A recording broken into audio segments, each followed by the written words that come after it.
വടകരയിലെ വിവാദപരമായ കാഫിൽ സ്ക്രീൻഷോട്ട് കേസുമായി ബന്ധപ്പെട്ട് അന്വേഷണ നടപടികൾ ആരംഭിച്ചു.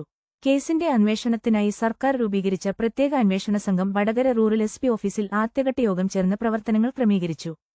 കോഴിക്കോട് റൂറൽ എസ്.പി ടി ഫറാഷിന്റെ നേരിട്ടുള്ള മേൽനോട്ടത്തിൽ നടക്കുന്ന അന്വേഷണത്തിന് ക്രൈംബ്രാഞ്ച് ഡിവൈഎസ്പി ടി മനോഹരനാണ് നേതൃത്വം നൽകുന്നത്. വടകര പോലീസ് സ്റ്റേഷനിലെ എസ്.എച്ച്.ഒ ഉൾപ്പെടെ 7 ഉദ്യോഗസ്ഥർ അടങ്ങുന്നതാണ് ഈ പ്രത്യേക സംഘം.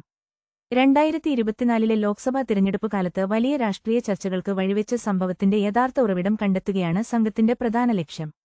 കേസുമായി ബന്ധപ്പെട്ട് സ്ക്രീൻഷോട്ട് ആദ്യം പ്രചരിപ്പിച്ചതായി കണ്ടെത്തിയ ഡിവൈഎഫ്ഐ നേതാവ് റിബേഷ് രാമകൃഷ്ണനെ ചോദ്യം ചെയ്യുമെന്ന് അധികൃതർ വ്യക്തമാക്കി. കൂടാതെ കേസിലെ ആദ്യ പ്രതിയായ എംഎസ്എഫ് പ്രവർത്തകൻ മുഹമ്മദ് കാസിമിന്റെ മൊഴിയും അന്വേഷണ സംഘം രേഖപ്പെടുത്തും. ഇതുവരെയുള്ള രേഖകളും ഡിജിറ്റൽ തെളിവുകളും സംഘം പരിശോധിച്ചുവരികയാണ്. സ്ക്രീൻഷോട്ടിന്റെ ഉറവിടം കണ്ടെത്തുന്നത് അതീവ ദുഷ്കരമാണെന്ന് എസ്.പി ടി ഫറാഷ് പ്രതികരിച്ചു.